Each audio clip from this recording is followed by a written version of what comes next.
ला इलाहा इल्लल्लाह मुहम्मदुर रसूलुल्लाह, ला इलाहा इल्लल्लाह मुहम्मदुर रसूलुल्लाह।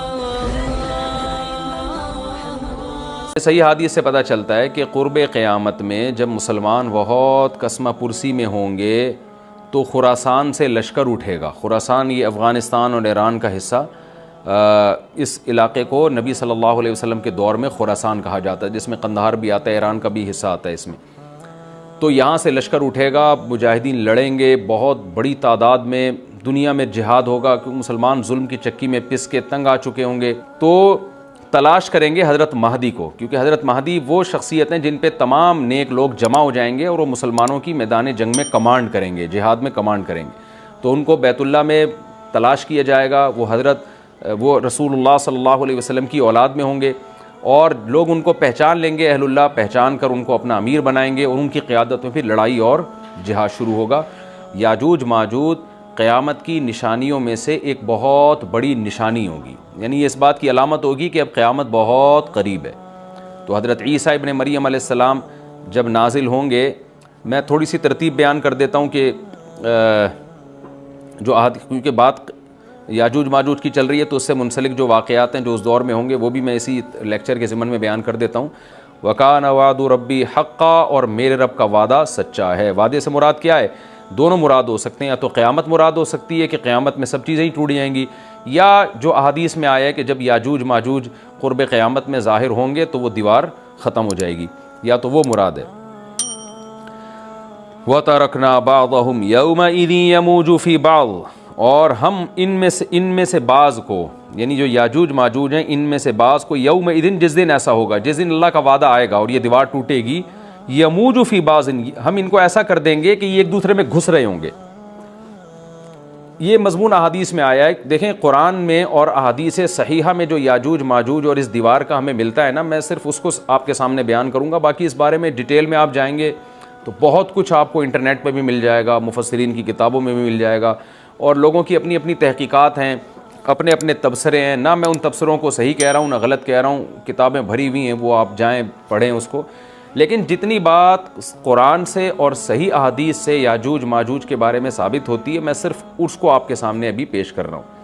पहला अकीदा तो ये साबित होता है कि याजूज माजूज एक कौम है, इंसान है, वो कोई इंसानों के अलावा कोई अलग मखलूक नहीं है, लेकिन हैं बड़े फसादी। दूसरी बात, ये बहुत कदीम है। ज़ुल्क़रनैन जब गए तो उससे पहले की ये कौम है और ज़मीन में पहले से फसाद मचा रही है, लेकिन बहुत ज़्यादा उनकी कसरत नहीं थी जितनी कसरत क़ुर्ब क़यामत में होगी, क्योंकि नस्ल उनकी बहुत तेज़ी के साथ बढ़ रही है। तीसरी बात यह है कि अल्लाह ने उनको दुनिया के किसी हिस्से में रख के छुपा दिया है। छुपाया इसलिए है कि उनके ज़ाहिर होने का एक टाइम है, और वो है हज़रत ईसा अलैहिस्सलातु वस्सलाम का दौर। हज़रत ईसा इब्न मरियम के दौर में याजूज माजूज ज़ाहिर होंगे। तो इसी को आप चौथा पॉइंट भी कह सकते हैं। तीसरा पॉइंट क्या हो गया कि उनको छुपा दिया गया है। लिहाजा ये जो लोग कहते हैं ना याजूज माजूज दरियाफ्त हो गए, फला जगह है, फला जगह है, तो भाई हमें जब एक चीज़ छुपा दी गई है और एक टाइम बता दिया गया है कि उस टाइम पे ज़ाहिर होंगे, तो उससे पहले वो दरियाफ्त हो ही नहीं सकते। पहले दरियाफ्त हो गए तो इसका मतलब नबी सल्लल्लाहु अलैहि वसल्लम की गोया पेशगोई गलत हो गई। तो जो जिसका टाइम है उसी टाइम पे वो ज़ाहिर होंगे। चौथी बात मैंने जैसे बताई कि हज़रत ईसा अलैहिस्सलातु वस्सलाम के दौर में वो ज़ाहिर होंगे। पाँचवीं बात, सही हदीस से ये बात साबित है कि याजूज माजूज वो जो दीवार बनी थी उसको चाटते रहते हैं, ख़त्म करते हैं। अब चाटना का जो लफ्ज़ हदीस में है उससे मुराद ज़बान से चाटना भी हो सकता है, और ये किनाया भी हो सकता है कि उसको ख़त्म करने की कोशिश में लगे हुए हैं। और ऐसे चाटना, जब हम कोई चीज़ चाटते हैं ना तो बहुत थोड़ी थोड़ी वो ख़त्म होती है। तो इतनी मोटी, इतनी बड़ी दीवार है कि वो उन्होंने अपनी स्ट्रगल और अपनी मेहनत नहीं छोड़ी है, तो वो दीवार को किसी न किसी तरीके से घिसाई में उसके लगे रहते हैं। तो ज़बान से भी चाटना हो सकता है और किसी और तरीके से उसको ख़त्म करने की कोशिश भी मुराद हो सकती है। और हदीस में आता है कि एक दिन आएगा, वो जब ख़त्म होने वाली होती है ना, तो वो कहते हैं कि हम कल इसको दोबारा शुरू करेंगे और कल हम इसको ख़त्म कर देंगे। लेकिन वो अल्लाह ताला अपनी कुदरत से दोबारा उस दीवार को उतना ही मोटा कर देते हैं जितना ज़ुल्क़रनैन ने किया था। तो क़ुर्ब क़यामत में जब हज़रत ईसा अलैहिस्सलाम का ज़ुहूर होगा तो वो ये कहेंगे हम इंशाअल्लाह इसको कल ख़त्म करेंगे। तो इंशाअल्लाह का लफ्ज़ जब इस्तेमाल करेंगे, क्योंकि वो कौम है काफिर, वो अल्लाह पे एतमाद करना, अल्लाह पे तवक्कुल करना ये चीज़ नहीं है।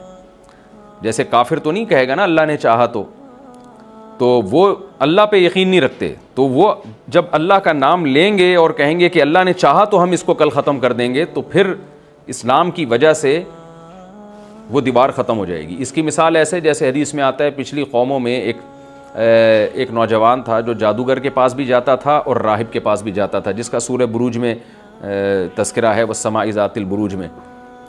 तो जब वो नौजवान पकड़ा गया, वो मुसलमान हो गया था, बादशाह ने उसको भेजा था जादूगर के पास कि जादू सीखे, लेकिन वो राहिब के पास जाता, ईसाइयत सीखी उसने और नेक मुसलमान बन गया। तो बादशाह ने उसको कत्ल करने की हत्तल इम्कान कोशिश की, मगर वो कत्ल नहीं हो पा रहा था। बादशाह उसने उसको पहाड़ पे भेजा अपने सिपाहियों को लेके कि पहाड़ से ले जाके इसको गिरा दो, लेकिन अल्लाह ने मदद की कि वो सिपाही गिर गया, ये बच गया। बादशाह ने हुक्म दिया इसको समंदर में ले जाके गर्क कर दो, वो सारे सिपाही गर्क हो गए, ये बच गया। तो किसी भी तरह से इसकी कत्ल की कोशिशें कामयाब नहीं हो रही थी। तो इसने बादशाह से कहा कि तू अगर मुझे कत्ल करना चाहता है ना, तो चौक पे खड़ा करके तीर मुझे मार और कहे कि बिस्मिल्लाही व रब्बी हादल गुलाम, इस नौजवान के रब के नाम से मैं इसको कत्ल करता हूँ। तो अल्लाह का नाम लेके मुझे मारेगा तो मैं कत्ल हो जाऊँगा। नौजवान ये कुर्बानी इसलिए दे रहा था कि बादशाह जब पूरी पब्लिक के सामने अल्लाह का नाम लेगा तो लोगों को यकीन आ जाएगा कि भाई अल्लाह का नाम लेने से तो काम हो गया, और अल्लाह का नाम लिए बगैर काम नहीं हो रहा था। तो जो बादशाह अल्लाह को मानता नहीं था, आज उसको भी अल्लाह का नाम लेना पड़ा है। तो नौजवान ने ये कुर्बानी इसलिए दी कि बादशाह जब अल्लाह का नाम लेगा, लोगों को अल्लाह की ज़ात पे यकीन आएगा और लोग मुसलमान हो जाएंगे, ईसाइयत को कबूल कर लेंगे। तो उस नौजवान ने ये कुर्बानी दी और बादशाह ने अल्लाह का नाम लेके जब तीर मारा तो वो नौजवान शहीद हो गया, और लेकिन पूरा मुल्क मुसलमान हो गया, ईसाइयत कबूल कर ली। और सूरह बुरूज में फिर अल्लाह ने उनका तबसरा किया, उनका वाक़या बयान किया उनके बारे में कि कैसे बादशाह ने खंदक़ें खोद के पूरी कौम को जो है वो जो दीन से पीछे नहीं हटे उनको किस तरह से आग में फेंक दिया उन सबको। तो इससे पता चलता है कि काफिर भी बाज़ दफ़ा जब अल्लाह का नाम लेता है ना, तो उसको दुनियावी फ़ायदा हो जाता है। तो याजूज माजूज भी तंग आकर फिर अल्लाह का नाम लेंगे और कहेंगे अल्लाह ने चाहा तो हम इस दीवार को कल ख़त्म कर देंगे, और बिल आखिर वो दीवार ख़त्म हो जाएगी। फिर कुरान के अल्फाज हैं आगे कि जब ये दीवार ख़त्म होगी व तरकना बाज़हुम यौमइज़। अच्छा हाँ, मैं बता रहा था कि हदीस से क्या पॉइंट पता चलते हैं। तो ये 5 पॉइंट हो गए। छठा पॉइंट ये कि हज़रत ईसा ही के दौर में ये किसी वबा के ज़रिए हलाक हो जाएंगे। हज़रत ईसा अलैहिस्सलातु वस्सलाम ये इतने ज़्यादा होंगे कि इनसे लड़ना मुमकिन नहीं होगा, जैसे कि कुरान में भी आ रहा है व तरकना बाज़हुम यौमइज़ यमूजु फ़ी बाज़, हम इनमें से बाज़ को बाज़ के अंदर घुसा देंगे। इतनी कसरत से एक दूसरे में ही नहीं, अब आबादी की कसरत बहुत होगी इनकी, घुसे हुए होंगे एक दूसरे में, ये जैसे चींटियाँ और मकोड़े होते हैं, तो इनसे लड़ना मुमकिन नहीं होगा। तो हज़रत ईसा अलैहिस्सलातु वस्सलाम लोगों को लेके कोह तूर पे चले जाएंगे और बाकी मुसलमान वो अपने अपने घरों के अंदर बंद हो जाएंगे, और फिर अल्लाह की तरफ से एक वबा आएगी और उस वबा में ये सारे के सारे हलाक हो जाएंगे। और फिर जब हलाक हो जाएंगे तो इतनी ज़्यादा इनकी लाशें ज़मीन पे होंगी, इतनी ज़्यादा कि इंसानी आबादी इनकी लाशों से मुताफिन होना और बीमार होना शुरू हो जाएगी। इनकी लाशों से बदबू उठेगी, और ज़ाहिर है इंसान होंगे ये, तो उसकी वजह से जो ज़मीन का माहौल ख़राब होगा। फिर हज़रत ईसा अलैहिस्सलातु वस्सलाम अल्लाह से दुआ मांगेंगे कि अल्लाह ताला इनको किसी तरह ठिकाने लगाए, कोई इंतज़ाम करे। तो फिर हदीस में आता है बारिशें होंगी और सैलाब आएंगे और उनकी लाशें बह बह के पानियों में जाके, समंदरों में जाके ख़त्म हो जाएंगी। अल्लाह ताला उनको इस तरह से ठिकाने लगाएगा। तो ये यहाँ तक जितने भी मज़ामीन हैं ये सही अहादीस से साबित हैं। तो कुरान कहता है व तरकना बाज़हुम यौमइज़ यमूजु फ़ी बाज़, हम इनमें से बाज़ को बाज़ में छोड़ देंगे, बहुत कसरत होगी। व नुफ़िख़ फ़िस्सूर, और फिर सूर फूका जाएगा। कुरान में तो ये कि सूर फूका जाएगा, ऐसे लग रहा है जैसे फ़ौरन फूका जाएगा, मगर अहादीस में तफसीर है कि फ़ौरन नहीं फूका जाएगा। याजूज माजूज क़यामत की निशानियों में से एक बहुत बड़ी निशानी होगी, यानी इस बात की अलामत होगी कि अब क़यामत बहुत करीब है। तो हज़रत ईसा इब्न मरियम अलैहिस्सलाम जब नाजिल होंगे, मैं थोड़ी सी तरतीब बयान कर देता हूँ कि क्योंकि बात याजूज माजूज की चल रही है, तो उससे मुंसलिक जो वाक़यात हैं जो उस दौर में होंगे वो भी मैं इसी लेक्चर के ज़िमन में बयान कर देता हूँ। हमें सही हदीस से ये पता चलता है, कि क़ुर्ब क़यामत में जब मुसलमान बहुत कसमा पुरसी में होंगे तो खुरासान से लश्कर उठेगा। खुरासान ये अफ़गानिस्तान और ईरान का हिस्सा, इस इलाके को नबी सल्लल्लाहु अलैहि वसल्लम के दौर में खुरासान कहा जाता है, जिसमें कंदहार भी आता है, ईरान का भी हिस्सा आता है इसमें। तो यहाँ से लश्कर उठेगा, मुजाहिदीन लड़ेंगे, बहुत बड़ी तादाद में दुनिया में जिहाद होगा, क्योंकि मुसलमान जुल्म की चक्की में पिस के तंग आ चुके होंगे। और लड़ते लड़ते हदीस में आता है इतनी बड़ी बड़ी लड़ाइयाँ होंगी कि 1/3 मुसलमान शहीद हो जाएंगे उसमें, 1/3 मुजाहिदीन जो लड़ने वाले होंगे, और 1/3 जो होंगे वो मैदान जंग से भाग जाएंगे, और 1/3 को अल्लाह फ़तह अता फरमाएगा। तो जो 1/3 मैदान जंग से भाग जाएंगे, नबी सल्लल्लाहु अलैहि वसल्लम ने फरमाया उनकी तौबा कभी कबूल नहीं होगी। जो 1/3 शहीद हो जाएंगे वो अफजल तरीन शुहदा होंगे उस वक्त के, और 1/3 को अल्लाह ताला गलबा अता फरमाएंगे। एक वाक़या तो हमें क़ुर्ब क़यामत में नबी सल्लल्लाहु अलैहि वसल्लम से ये मिलता है सही हदीस से। दूसरा हमें ये मिलता है कि क़ुर्ब क़यामत ही में मुसलमान कसम पुरसी का शिकार होंगे, तो तलाश करेंगे हज़रत महदी को, क्योंकि हज़रत महदी वो शख्सियत हैं जिन पे तमाम नेक लोग जमा हो जाएंगे और वो मुसलमानों की मैदान जंग में कमांड करेंगे, जिहाद में कमांड करेंगे। तो उनको बैतुल्लाह में तलाश किया जाएगा। वो रसूलुल्लाह सल्लल्लाहु अलैहि वसल्लम की औलाद में होंगे, और लोग उनको पहचान लेंगे, अहलुल्लाह पहचान कर उनको अपना अमीर बनाएंगे, और उनकी क़यादत में फिर लड़ाई और जिहाद शुरू होगा। और ये लड़ाई जब दिमिश्क में लड़ाई हो रही होगी, तो दिमिश्क में असर की नमाज के वक्त हज़रत महदी, मैंने जो ये कहा कि दिमिश्क में लड़ाई हो रही होगी, मकसद ये नहीं है कि दिमिश्क कोई मैदान जंग बना हुआ होगा, मकसद ये है कि वो मुजाहिदीन का लश्कर दिमिश्क में होगा असर की नमाज के वक्त। लड़ाई चाहे किसी और मैदान में हो रही हो, लेकिन हदीस में हमें दिमिश्क का तस्करा मिलता है। तो दिमिश्क में हज़रत शाम का तस्करा मिलता है, और जो क़राइन हमें मिलते हैं वो दिमिश्क की एक ख़ास मस्जिद है। वो मस्जिद हज़रत मुफ्ती तकी उस्मानी साहब और मुफ्ती रफ़ी उस्मानी साहब ने उसको हाईलाइट भी किया, लेकिन वो यकीनी नहीं है, ये खूब समझे, उन्होंने उसका भी तबसरा किया कि इसके बारे में कोई यकीन नहीं है। तो हज़रत महदी असर की नमाज पढ़ा रहे होंगे, लोग इमामत में आपके पीछे खड़े होंगे, यहाँ तक कि मस्जिद के मीनार पर, आज भी वो मीनार मौजूद है जिसके बारे में गालिब गुमान है कि ये वो मीनार है जहाँ हज़रत ईसा अलैहिस्सलाम नाजिल होंगे। गालिब गुमान के दर्जे में कहा जा सकता है, वरना फिर उसी के अड़ोस पड़ोस में कोई मस्जिद होगी। मेरा अगर शाम जाना हुआ तो इंशाअल्लाह मैं इरादा है कि मैं व्लॉग में उस मस्जिद का भी तज़किरा करूँगा, उस जगह का भी तज़किरा करूँगा, लेकिन मैं पहले ये बात बता दूँ कि वो 100% यकीनी नहीं है। ऐसा ना हो कि उस मस्जिद के मीनार पर चढ़ के लोग जो है वो उसके कोई मीनार को ही चाटना शुरू कर दें तबर्रुक के तौर पे। तो असर की नमाज का टाइम होगा, हज़रत ईसा इब्ने मरियम अलैहिस्सलातु वस्सलाम फ़रिश्तों के कंधों पे हाथ रख के नीचे उतरेंगे नमाज के टाइम पे, यानी आसमान से मीनार तक आएंगे, और फिर मीनार से आपके लिए सीढ़ियाँ लगाई जाएंगी, सीढ़ियों के ज़रिए मीनार से नीचे उतरेंगे और लोग उनको पहचान लेंगे। हज़रत महदी उनको इमामत के लिए आगे करेंगे कि आप अल्लाह के एक पैगम्बर हैं, आप नमाज़ पढ़ाइए। हज़रत ईसा अलैहिस्सलाम उन्हीं को आगे रखेंगे, और इस तरह का मफ़हूम है हदीस में कि अल्लाह ने इस काम के लिए आपको ही मुंतखब किया। क्या मतलब, ये इमामत इस उम्मत का हक़ है। तो हज़रत ईसा इब्ने मरियम अलैहिस्सलातु वस्सलाम का जो काम होगा वो जिहाद है, और यहूदियों से इंतकाम लेना, क्योंकि यहूदियों ने अपने ख़्याल में हज़रत ईसा को कत्ल किया था, तो अल्लाह ने यहूदियत ही के ख़ात्मे के लिए और दज्जाल के ख़ात्मे के लिए ईसा इब्ने मरियम को नाजिल किया है। हज़रत महदी से पहले ही दज्जाल ज़ाहिर हो चुका होगा। दज्जाल के बारे में हदीस में आता है कि हर पैगम्बर ने अपनी उम्मत को दज्जाल के फितने से डराया है।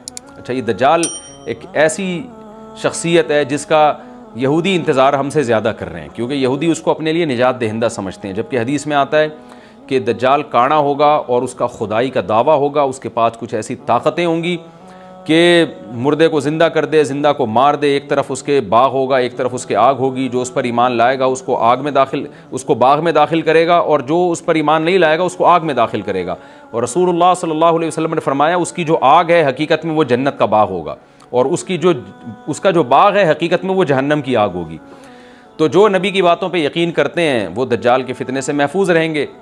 और हदीस में सूरह कहफ की भी तिलावत का हुक्म है। जुम्मे के दिन जो कहफ की तिलावत करता है अल्लाह उसको दज्जाल के फितने से महफूज रखता है। अब आप देखेंगे सूरह कहफ में ही क़यामत की अलामात का तज़किरा है ना, तो शायद इसी वजह से क्योंकि जो सूरह कहफ पढ़ता रहेगा वो याजूज माजूज के वाक़यात भी पढ़ता रहेगा और अल्लाह की कुदरत के वाक़यात भी पढ़ता रहेगा, तो दज्जाल के फितने से अल्लाह उसको इस बरकत से बचा के रखेंगे, फितने से महफूज रखेंगे। तो वो ऐसी ऐसी ताकतें दिखाएगा, बेवकूफ़ लोग उस पर ईमान ले आएंगे। हदीस में आता है कि काना कभी भी खुदा नहीं हो सकता, यानी उसकी तो एक आँख होगी नहीं, लेकिन बेवकूफ़ लोग उसके ये कुछ ज़ाहिरी कमालात देखेंगे, ये नहीं देखेंगे कि ये तो शक्ल भी इसकी अच्छी नहीं है, यानी खुदा कम अज़ कम जमाल वाला होता है ना, ये तो है भी काना।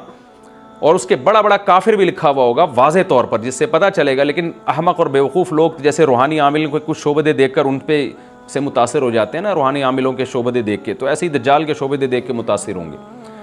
तो बहुत लोगों को, खलकत को, बहुत बड़ी उम्मत को गुमराह करेगा दज्जाल। अहलुल्लाह को अल्लाह ताला उसके फितने से महफूज रखेगा।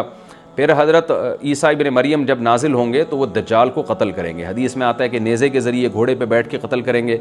उलमा ने इस हदीस का दो मतलब बयान किए हैं कि या तो इसका मतलब यही है कि वाकई घोड़े पे बैठेंगे, नेज़ा इस्तेमाल करेंगे, और ज़मीन जो है वो इतनी पहले उससे जंगें हो चुकी होंगी कि लोग दोबारा तलवारों घोड़ों की तरफ आ जाएंगे। इस बात का इम्कान है, हर मुल्क एटमी ताकत बन चुका है, तो अगर ये एटम बम सारे मुल्क आपस में चला दें तो हम दोबारा गधे घोड़ों वाली ज़िंदगी पर आ जाएंगे। टेक्नोलॉजी सारी तबाह बर्बाद हो जाएगी, इंसान की तरक्की। तो इस बात का भी इम्कान है कि कोई इससे पहले हो सकता है कोई ऐसी जंग अजीम हो कि इंसानियत दोबारा पहाड़ों पत्थरों के दौर में आ जाए। लेकिन ज़ाहिर ये मालूम होता है कि रसूलुल्लाह सल्लल्लाहु अलैहि वसल्लम ने जो कलाम किया है, ज़ाहिर है उस दौर के लिहाज से जो लोगों के जहाँ तक जो लोगों की मेंटल अप्रोच है वहाँ तक, तो नबी सल्लल्लाहु अलैहि वसल्लम मिज़ाइल या और टैंकों का तस्करा करते तो क्या समझ में आता?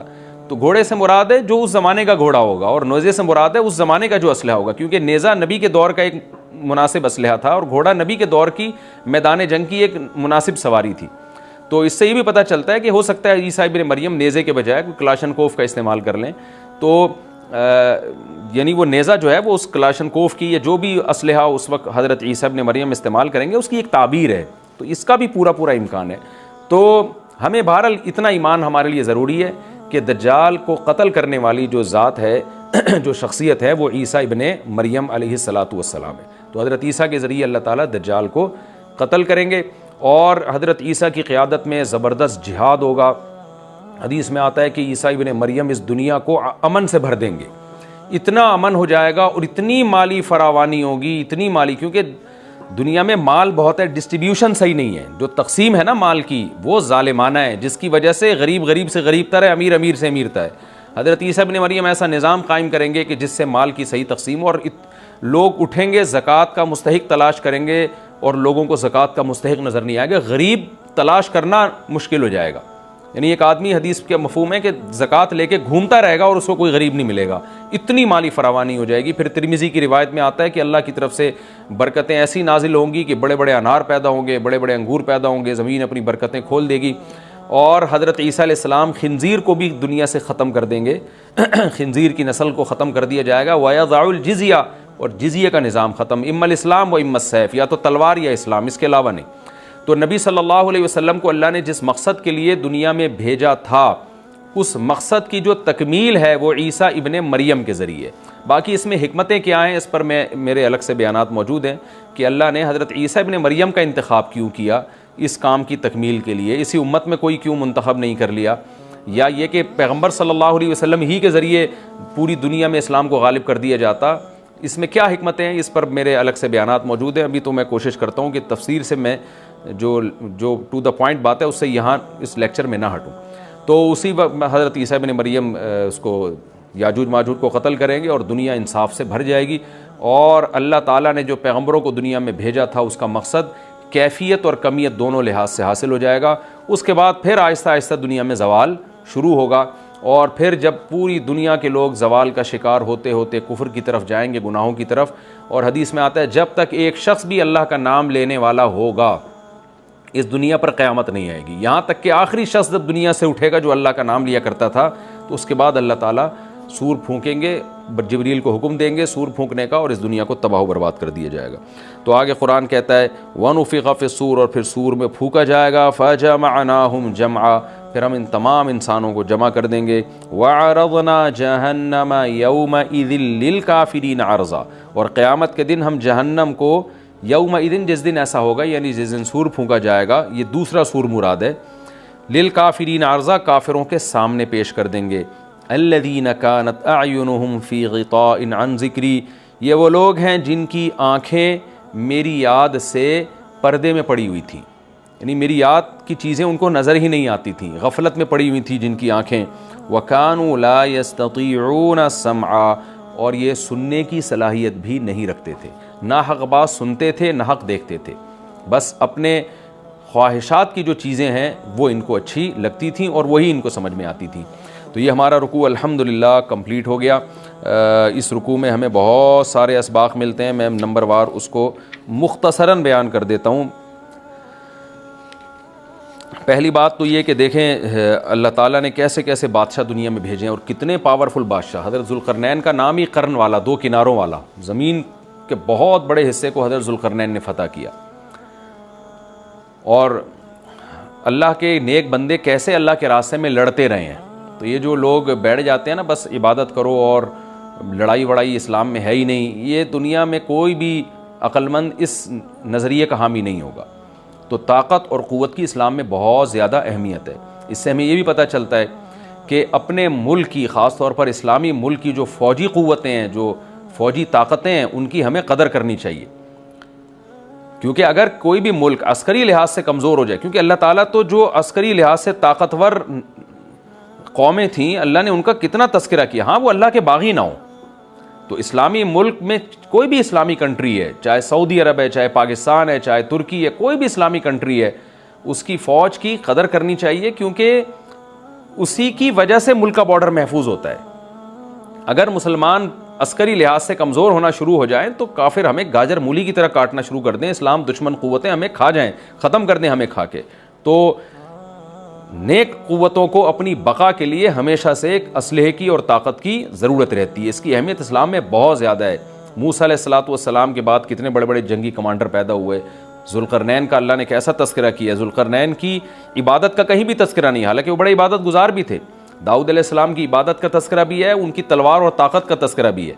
तो अल्लाह ताला जहाँ इबादत का तस्करा करते हैं तो ताकत और क़ुव्वत का भी तस्करा करते हैं। इससे अस्करी लिहाज से अपने आप को मजबूत करने की अहमियत का हमें पता चलता है कि इस्लाम में इसकी बड़ी अहमियत है। तो किसी भी इस्लामी मुल्क की फ़ौज का मोराल किसी भी लिहाज से डाउन नहीं होना चाहिए, और अस्करी लिहाज से वो किसी भी लिहाज से कमज़ोर नहीं होनी चाहिए, और उसको चाहिए कि आइदु लहुम मस्ततातुम मिन क़ुव्वा पर अमल करे। कि कुरान कह रहा है रोज़ बरोज़ अपनी ताकत और क़ुव्वत में इजाफ़ा करने की कोशिश करो।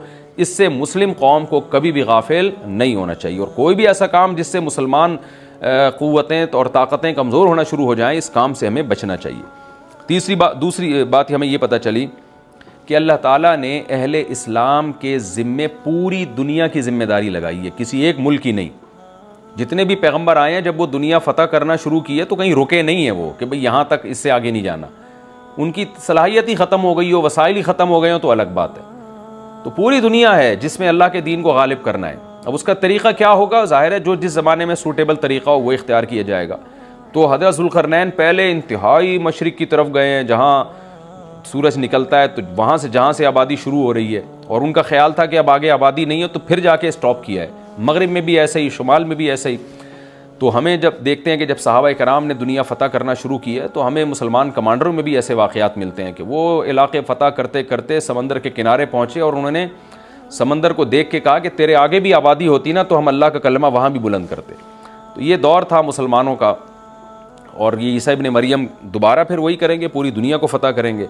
तो हज़रत ज़ुल्क़रनैन के इस वाक़े से पता चलता है कि पूरी दुनिया की ज़िम्मेदारी अल्लाह ने हमेशा से अहलुल्लाह पे लगाई है, और वो पूरी दुनिया में अल्लाह के दीन को गालिब करने की कोशिश में हमेशा से लगे रहे हैं। तीसरी बात हमें पता चलती है कि असबाब और वसाइल की अहमियत।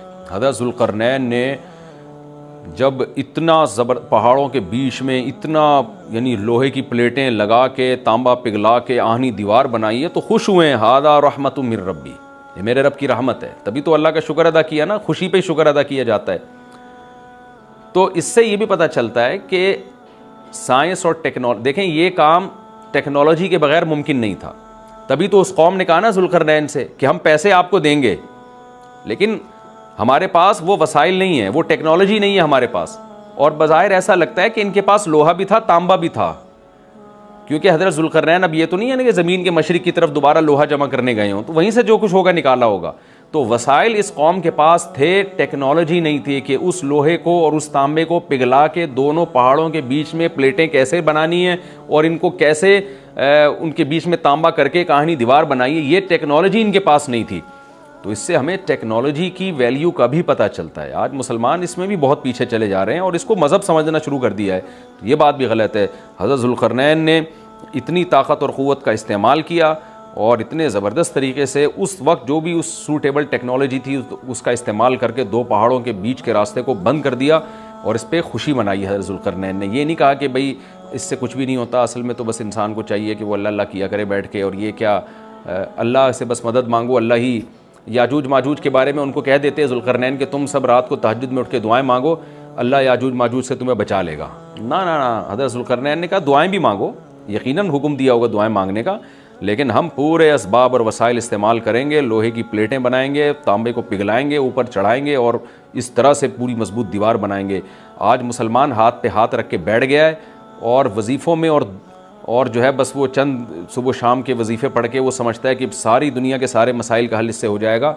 ऐसा नहीं है, आपको बहुत ज़्यादा तरक्की करनी है, बहुत ज़्यादा असबाब व वसाइल में आपको गैर मुस्लिमों से आगे निकलना है। जैसे कि कुरूर ऊला का मुसलमान निकला था, तभी अल्लाह ने उसके लिए दुनिया में फुतुहात के दरवाज़े खोले थे। तो अल्लाह हमारे लिए फुतुहात के दरवाज़े जब ही खोलेगा जब हम इबादत के साथ साथ साइंस और टेक्नोलॉजी के मैदान में भी आगे बढ़ने की कोशिश करें।